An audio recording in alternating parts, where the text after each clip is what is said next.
जय राम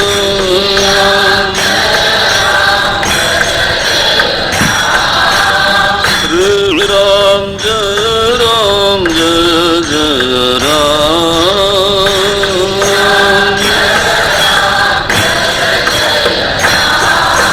श्री राम जय राम जय जय राम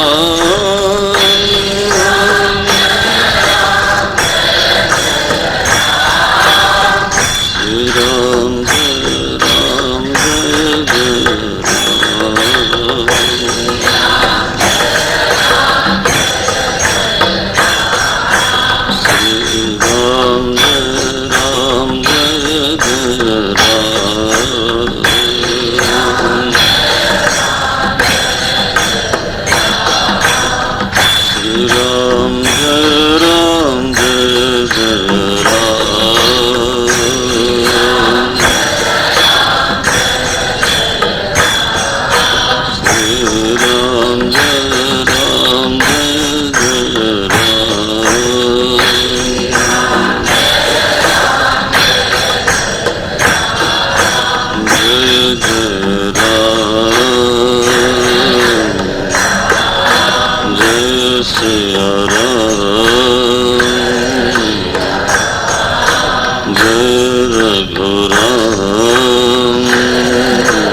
कई नंदिनी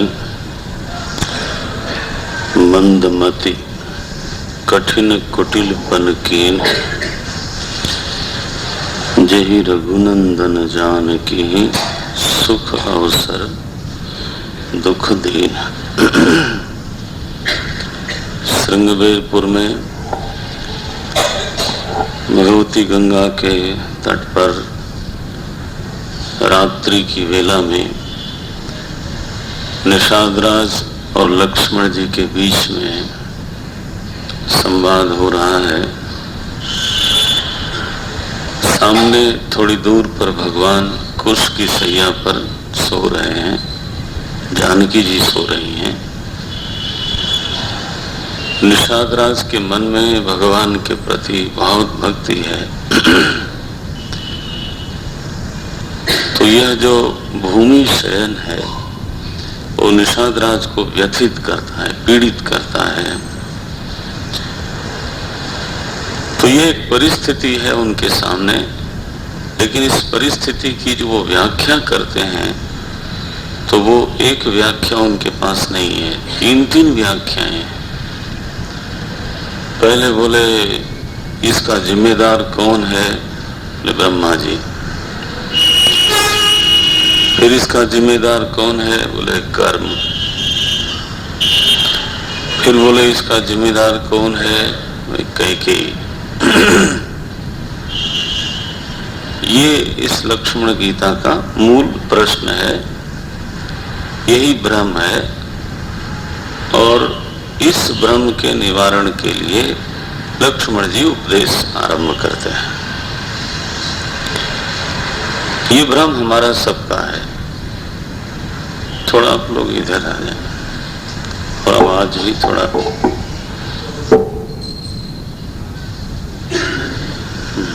थैंक यू।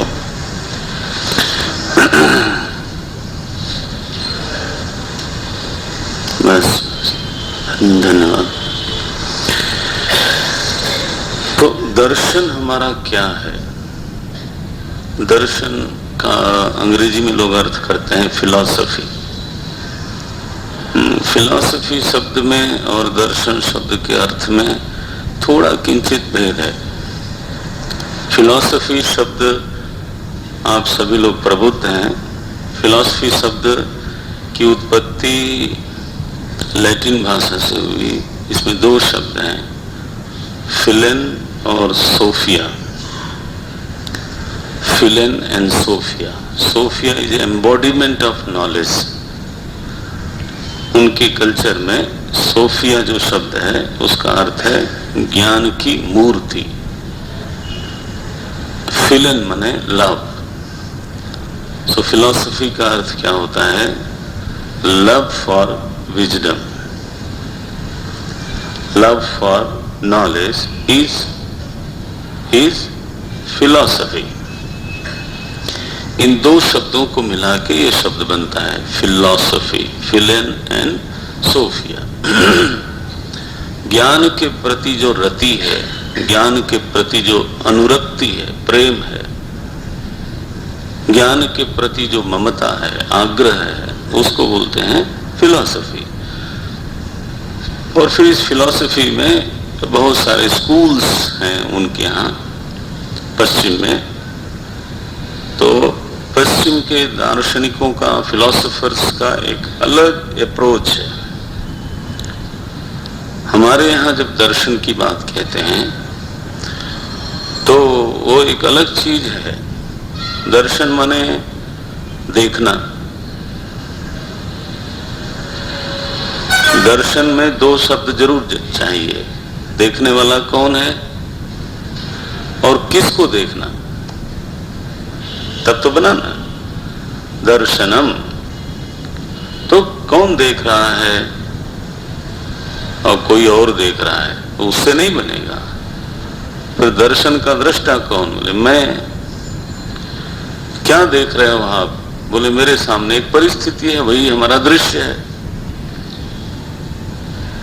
तो मैं इस जगत में हूं, मेरे सामने अलग अलग परिस्थिति आती रहती है।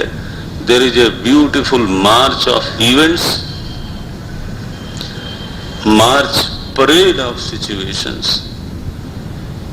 है ना। एक परेड चलती है। एक परिस्थिति आई गणतंत्र दिवस के दिन, 15 अगस्त के दिन आप टीवी पे देखते होंगे। आप में से कोई दिल्ली गया होगा तो मुझे मालूम नहीं उस समय, बट आप देखते हो कि राष्ट्रपति जी महाराज बैठे रहते हैं, the chief guest of the country वो भी बैठे रहते हैं, और उनके सामने से एक चीज आती है चली जाती है, दूसरी झांकी आती है चली जाती है, सेना के जवान आते हैं चले जाते हैं। तो एक परेड होती है। सेम वे, एक लगभग इसी तरह से आप और हम इस जगत में हैं और हमारे सामने परिस्थितियों की एक परेड हो रही है। सुबह से लेके अब तक पता नहीं कितनी झांकियां है नहीं निकल गई और हर झांकी को आपने देखा। देखने की विधि क्या है? दृश्य सबके सामने आते हैं और हम सभी लोग देखने वाले हैं, ये सच है। लेकिन फिर भी सभी लोग एक जैसा देखते नहीं। आपका ध्यान चाहूंगा, दृश्य कैसा आएगा इस बात में मेरी स्वतंत्रता कोई खास नहीं है। वो तो पूर्व कर्म के अनुसार बहुत ढेर सारे फैक्टर्स हैं, उनको मिला करके तो एक दृश्य हमारे सामने आता है और उसको देखना हमारी मजबूरी है। तो मैं देखने वाला हूं, ये चॉइसलेस है। व्हाट सिचुएशन विल कम, क्या परिस्थिति आएगी, उसमें भी मेरी कोई बहुत ज्यादा चलती नहीं है। लेकिन मैं किस विधि से देखूं दृश्य को, बस यहां पे आपकी स्वतंत्रता है। इसी जगत को किसी ने ये तो प्रकरण आएगा, कोई भगवान की लीला मानता है और कोई पंच महाभूतों की लीला मानता है। जगत तो दो नहीं है ना, जगत तो एक ही है सामने, लेकिन सियाराम में सब जग जानी एक ऐसा बोलता है, दूसरा कहता है ऊर्जा में सब जग जानी, it is the play of energy. Scientist लोग तो यही बोलते हैं, वो सियाराम नहीं कहेंगे, वो कहेंगे ऊर्जा का ही विस्तार है। Even life is a expression of energy only. अभी मेरी बात हो रही थी कॉन्फ्रेंस में, हमारे मित्र लोग थे, तो चर्चा तो होती है और कदाचित गंभीर ही होती है, हल्की चर्चा में बड़ी देर तक मेरा मन लगता नहीं, तो छोड़ देते हैं। फिर उससे बेहतर कुछ पढ़ा जाए या सोचा जाए। तो उनका पक्ष था कि जो जीवन है वह भी ऊर्जा की ही अभिव्यक्ति है, इत्यादि इत्यादि। मैं उधर नहीं ले जाता।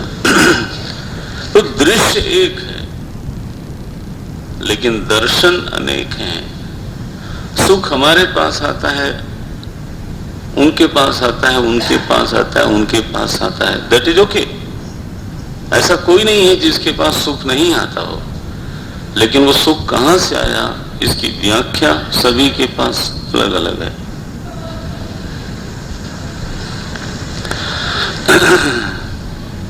वो जमाई लेना तो ठीक है, बिकॉज चॉइसलेस है,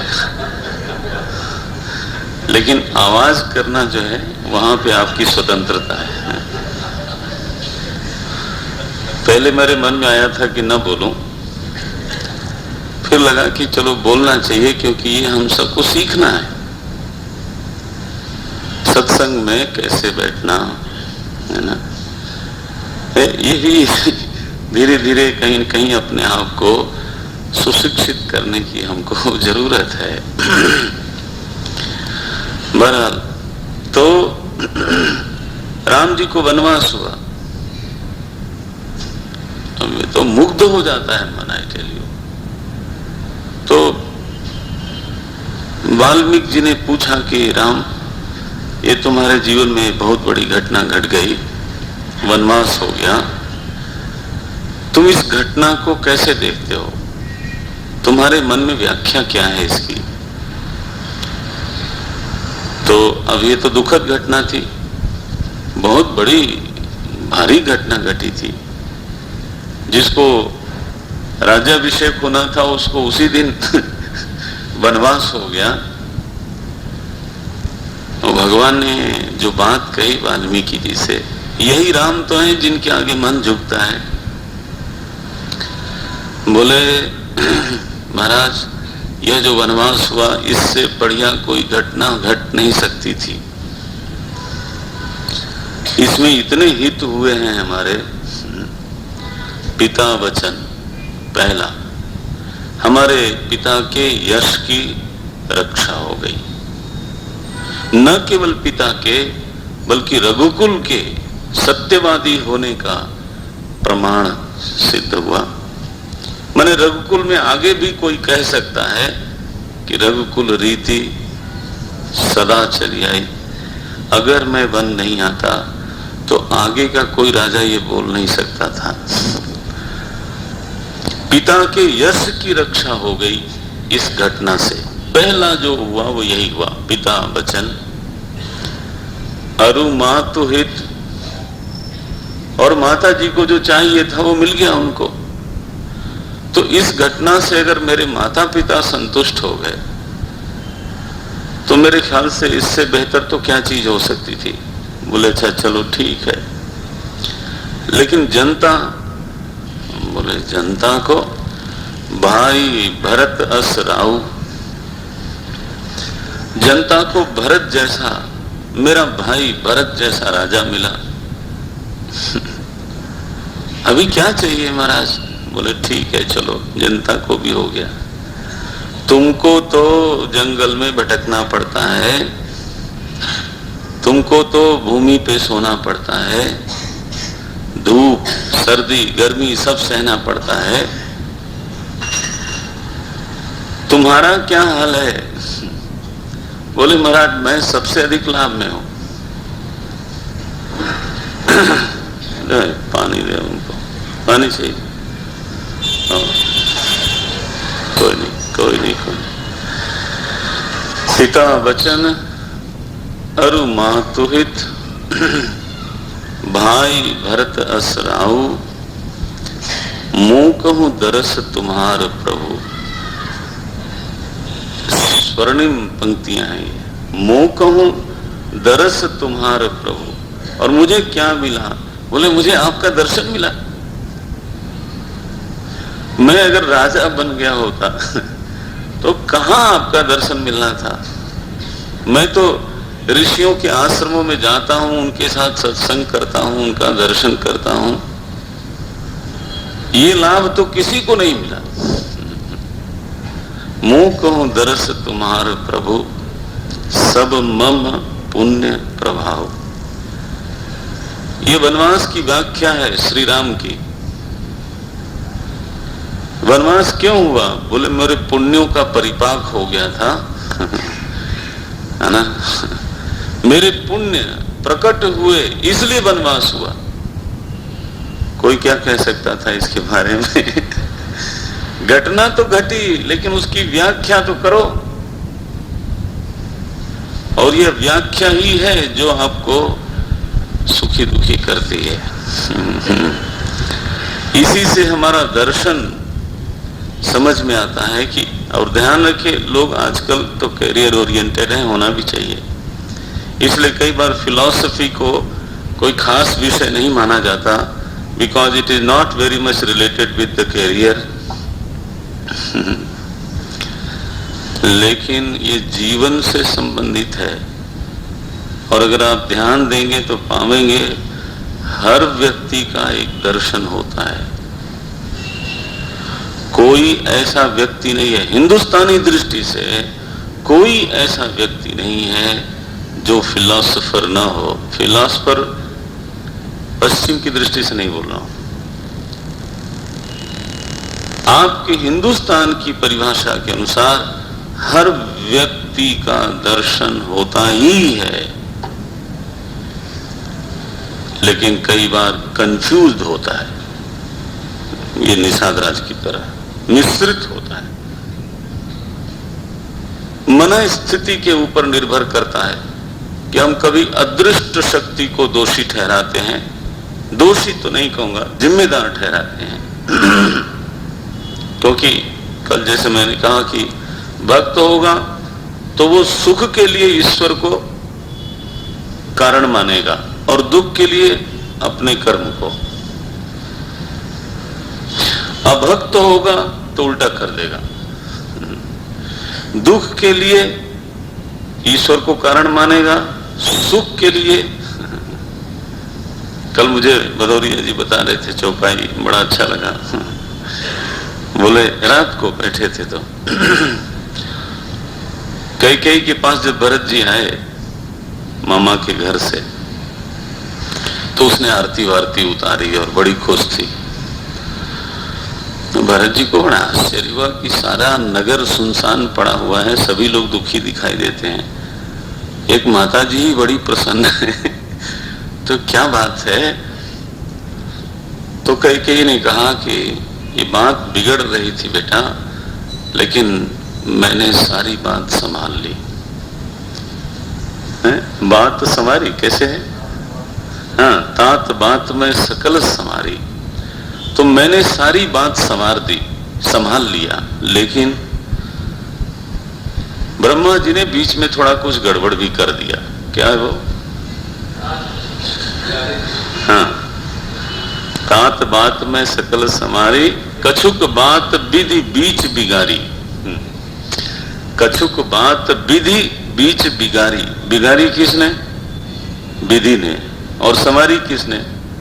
हाँ, well well well. But this is the explanation we carry on. उल्टी बुद्धि हो वो भी लोग ईश्वर को मानने वाले हैं, लेकिन गड़बड़ के लिए। सवारी मैंने बिगाड़ी ब्रह्मा जी ने, तो एक ही रखो ना फिर।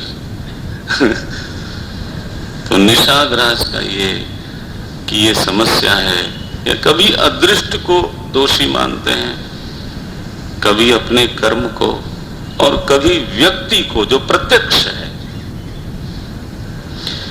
इसको जरा वेदांतिक भाषा में बोलूं, वो भी धीरे धीरे सीखना भी चाहिए, संस्कार भी पढ़ना चाहिए। एक है प्रत्यक्षवाद, दुख या सुख सीधे सीधे कहां से आता है, तो बोले सामने जो परिस्थिति है उससे आता है, इसको बोलते हैं प्रत्यक्षवाद। दूसरा व्यक्ति सोचता है कि नहीं, ये परिस्थिति मेरे पास आई, उसके पास नहीं गई, और आई है तो इसका कोई न कोई कारण होगा। There can not be an effect without a cause.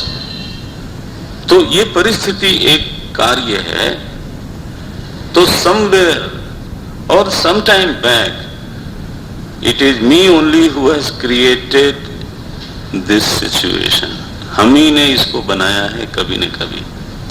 तो कर्मवाद क्या हुआ, ये अनुमान प्रमाण है। बल्कि अगर वेदांत के ठोस शब्दों में बोलूं तो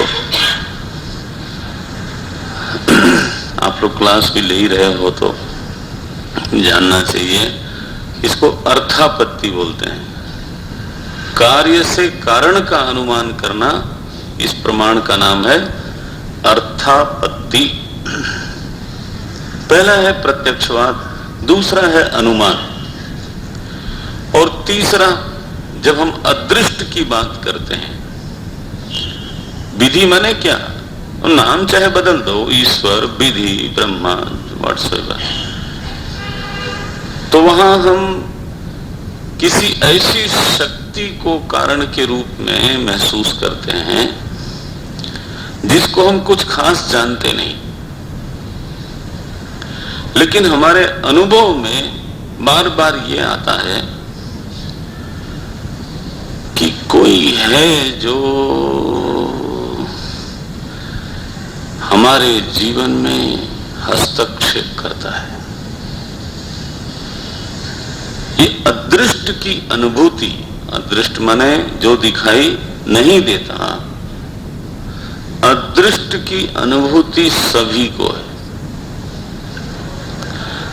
और आपको निवेदन करूं कि इसी अदृष्ट की अनुभूति के कारण मानव समाज ईश्वरवादी है। हम सभी का अनुभव है, अनपढ़, पढ़ा लिखा, शिक्षित, अशिक्षित, देशी विदेशी, बालक, वृद्ध, युवा, हम सभी का, आ जाए, जगह है, आगे आ जाए, क्यों पीछे बैठे। हम सभी का ये अनुभव है कि जो जगत में हमारा व्यवहार है वो सब मेरी योजना के अनुसार नहीं चलता है। मैं और मेरी योजना के बीच में वो कोई और भी बीच बीच में आता रहता है। अंग्रेजों ने इस अनुभव को बड़ा निगेटिवली देखा। वो क्या बोलते हैं, man proposes and mister God, बेचारा। उन्होंने क्या कहा, man proposes and God disposes. मैंने क्या कि हमारी तो एक योजना होती है, हमारा एक प्रस्ताव होता है, हमारा एक संकल्प होता है, और हम फ्लॉलेस एक योजना बनाते हैं, लेकिन बीच में पता नहीं कब क्या चीज पड़ जाएगी, बस हो गया, धरा का धरा रह गया। और ये जीवन में सबके होता है, लेकिन हमारे यहाँ केवल डिस्पोजिंग ऑफिसर नहीं है भगवान,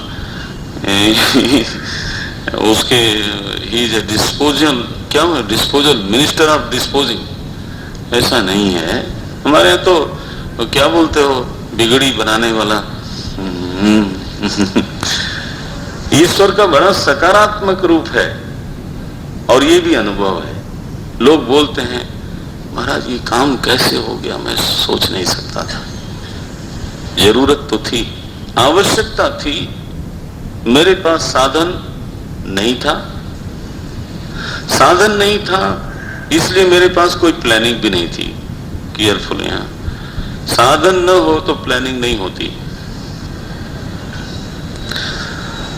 बुद्धि योजना बनाने लग जाती है जब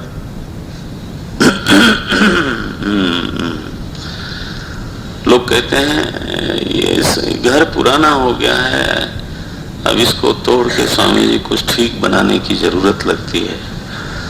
तो हम लोग समझते हैं कि अब इनका पर्स जो है अब ये हैवी होने लगा है और उसकी वजह से ये संकल्प और ये योजनाएं शुरू हो गई। और अगर पर्स में न हो और हम कहें भी कि अब लगता है ये कमरा अब थोड़ा सा आपको रेनोवेट करना चाहिए, नहीं स्वामी जी ठीक तो है।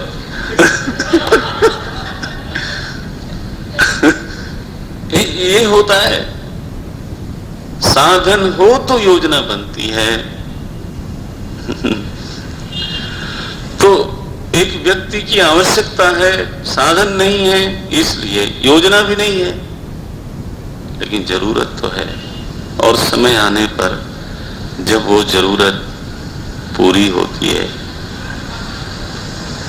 पता नहीं कहां से लोग बोलते हैं, और हमारा भी अनुभव है, from unknown source, you know, जब वो अचानक साधन आ गया, कोई आदमी आ गया और वो काम हो गया, देन अब इसको क्या एक्सप्लेन करोगे? फिर हम उस अदृष्ट के अनुभव के कारण पूरा मानवीय समाज, यह आश्चर्य होता है, ईश्वर को किसी ने देखा नहीं, बात नहीं करी, मुलाकात नहीं करी, और सभी लोग ईश्वर ईश्वर कहते रहते हैं। After all, from where this concept have come? ये कॉन्सेप्ट कहां से आई? इसलिए कि अदृष्ट के हस्तक्षेप का अनुभव हम सभी के जीवन में है। मुझे अभी कॉन्फ्रेंस में सुनने को मिला, गुरुजी कह रहे थे कि इंटरनेट में आजकल तो उसी का जमाना है, तो फीड होती है इंफॉर्मेशन इंफॉर्मेशन इंफॉर्मेशन। सबसे ज्यादा इंफॉर्मेशन किसके विषय में फीड हुई है? एस्टॉनिशिंग, ईश्वर के विषय में। बोले ये ऑन रिकॉर्ड है, पूरी दुनिया के मनुष्य ने मिलके सबसे ज्यादा जो वहां इंफॉर्मेशन स्टोरेज है वो ईश्वर को लेके है। बोलो। और ये क्या, हम तो कई बार सोचते हैं ईश्वर महाराज की साजिश होगी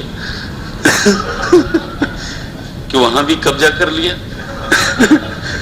किताबों में तो कब्जा था ही। सबसे ज्यादा बिकने वाली किताब बाइबल, कुरान, रामायण, सबसे ज्यादा बिकने वाली, सबसे ज्यादा चलने वाला सीरियल रामायण, महाभारत। ये अच्छा साजिश करता रहता है, बैठे बैठे अपनी, क्या बोलते हैं, अपनी गुड्डी उड़ाए जाता है, पंजाबी में बोलते हैं इसको। बहरहाल, तो यह अदृष्ट है। तो जब हमें प्रत्यक्ष में कारण नहीं दिखाई देता, अपने कर्म में भी कारण नहीं दिखाई देता, मान लो, तो फिर हम धीरे से बोलते हैं ये तो परमात्मा की इच्छा होगी, शिव जी की इच्छा होगी, भगवान नारायण की इच्छा होगी। नाम बदलते रहते हैं। वेदांती लोग इसको बोलते हैं एक शब्द, अदृष्टम। काचित शक्ति ही विद्यते, कोई शक्ति है, न दृष्टा सा, किसी ने उसको देखा नहीं, लेकिन उसके हस्तक्षेप का अनुभव बार बार होता है। तो उसका नामकरण संस्कार कर दिया मानव समाज ने। आदिवासी उस पत्थर को बोलेगा इसी ने किया, एक पेड़ को करेगा। प्रतीक बदलते हैं, नाम बदलता है, लेकिन जो अनुभव है वो एक ही है सभी का। बढ़िया भाई। तो हम तीन तीन कारण बताते हैं। लक्ष्मण जी को लगा कि ये तो ठीक बात नहीं है, कम से कम इस विषय में तो स्पष्ट होना ही चाहिए। और निषाद राज को तो जरूर स्पष्ट होना चाहिए, भक्त हैं ये, इनकी मदद होनी चाहिए। भगवान ने ही प्रेरणा की होगी इसलिए। तो अब ये संवाद शुरू हुआ। लक्ष्मण जी बोलना शुरू करते हैं। 91 दोहा है, इसके बाद पाठ करेंगे। आप दोहराइएगा। भय दिन कर कुल बिटप कुठारी, भय दिन कर कुल बिटप कुठारी, कुमति कीन सब विश्व दुखारी, कुमति कीन सब विश्व दुखारी, भयो विषाद निषाद ही भारी, विषाद निषाद ही भारी, राम सिंह महिषयन निहारी, राम सिंह महिषयन निहारी, बोले लखन मधुर मृदु बानी, बोले लखन मधुर मृदु बानी, ज्ञान विराग भगति रस सानी, ज्ञान विराग भगति रस सानी, बोले लखन मधुर मृदु बानी, बोले लखन मधुर मृदु बानी, ज्ञान विराग भगति रस सानी, ज्ञान विराग भगति रस, काहु न को सुख दुख कर दाता, काहु न सुख दुख कर दाता, निज कृत कर्म भोग सब भाता,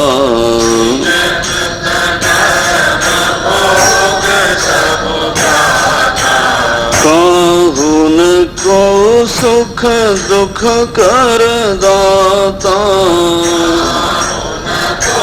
सुख दुख कर दाता, निज कृत कर्म भोग सब भाता,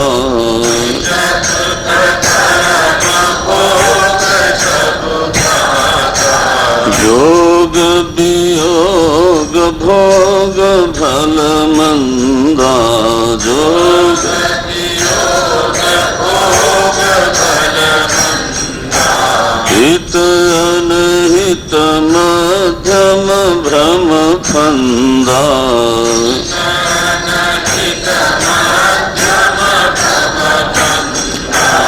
जन्म मरण जहाँ लगी जग जालू,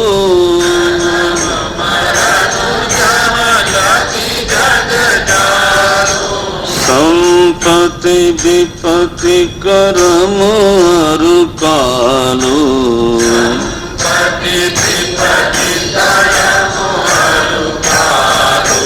धरनी धाम धन पुर परिवारू,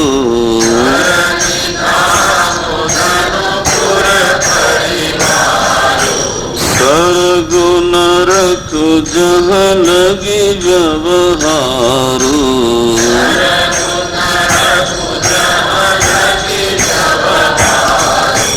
देखिए सुनिया गुनिया मन माही,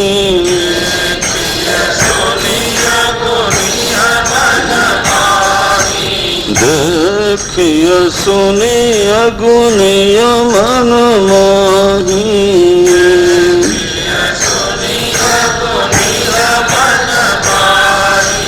मोह मूल परमार्थ नाही,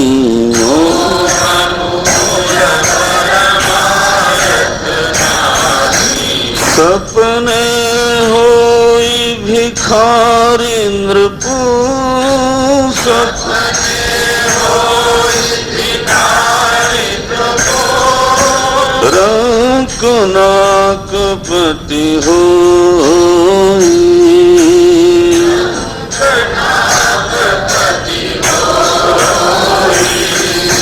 जाग लाभ न हानि कछु,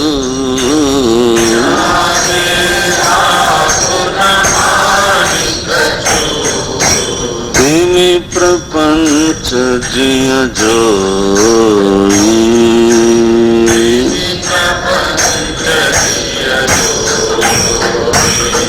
सियावर रामचंद्र की जय, पवन सुत हनुमान की, बोलो भाई सब संतन की जय।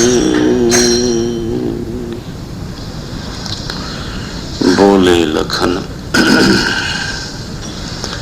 लक्ष्मण जी बोलते हैं, बोले लखन मधुर मृदु वाणी। ये लक्ष्मण जी के स्वभाव के विपरीत है। अभी तक जब जब लक्ष्मण जी बोले तो जरा वो तीखा होता है, गरम गरम होता है, लेकिन आज तो दर्शन की चर्चा करनी है, अध्यात्म की चर्चा करनी है, तो वाणी तो स्वतः मधुर हो गई। बोले लखन मधुर मृदु वाणी। वाणी में मार्दव, मृदुता कहां से आई, मधुरता कहां से आई? बोले उसमें तीन तीन रस मिले हुए हैं, ज्ञान, विराग, भगति, रस। लक्ष्मण जी की वाणी आज रसीली है क्योंकि तीन तीन रस हैं, ज्ञान रस, वैराग्य का रस, भक्ति का रस। तीनों रस मिला के श्री लक्ष्मण जी की वाणी प्रस्फुटित होती है, प्रकट होती है। और पहली बात जो कही बहुत संक्षेप में लेकिन बहुत गंभीर है, इस पर मैं साथ साथ दिन यज्ञ कर देता हूं। बोले काहु न को सुख दुख कर दाता, निज कृत कर्म भोग सब भ्राता। निषाद राज, ये जो आप तीन तीन कारण बताते हो ना, पहले इसको तो आप छोड़ दो। पहले तो आप इसको हटाओ, एक कारण पर आओ। क्या है वो? कोई किसी को कभी सुख दुख नहीं देता। सुख दुख का कारण व्यक्ति नहीं है, सुख दुख का कारण अदृष्ट भी नहीं है। सुख दुख का कारण केवल और केवल और केवल अपना किया हुआ कर्म है। ये हमारे सनातन धर्म की स्थापना है, सिद्ध स्थापना है, मान्यता है। और फिर भी लोग हमें कई बार बोलते हैं ये भाग्यवादी लोग हैं। नारायण। अरे कर्मवाद को जितना जोर से, इतना जोर से माना गया कि इसी कर्मवाद के कारण पूर्व जीवन को स्वीकार किया गया,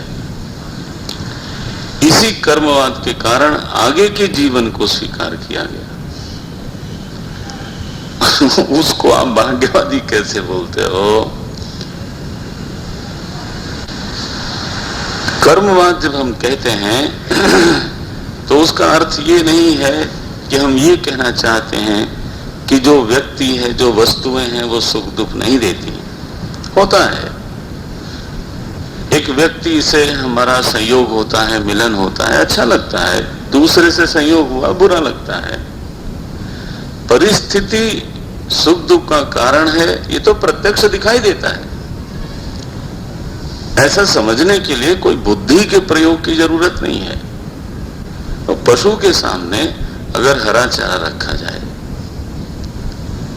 और सूखा चारा रखा जाए, कहां जाएगा वो नेचुरली हरे चारे की तरफ जाएगा। परिस्थिति उसको बुलाती है, वो उधर जाता है।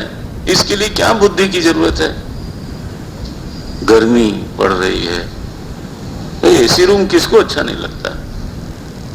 बोले नहीं, ये तो सुख दुख का कारण नहीं है, एसी को बंद करो, अब कर्म ढूंढते रहो। कर्मवाद प्रत्यक्षवाद का विरोधी नहीं है, इंक्लूसिव है। वो व्याख्या, परिस्थिति का हमारे साथ संयोग हुआ, इसका कारण कौन है? भाई परिस्थिति प्रवाह रूप है, बहती है। पहले नहीं थी, वो आई चली गई, दूसरी आई चली गई, तीसरी आई चली गई। ऐसा लगता है जैसे आप गंगा जी में खड़े हो,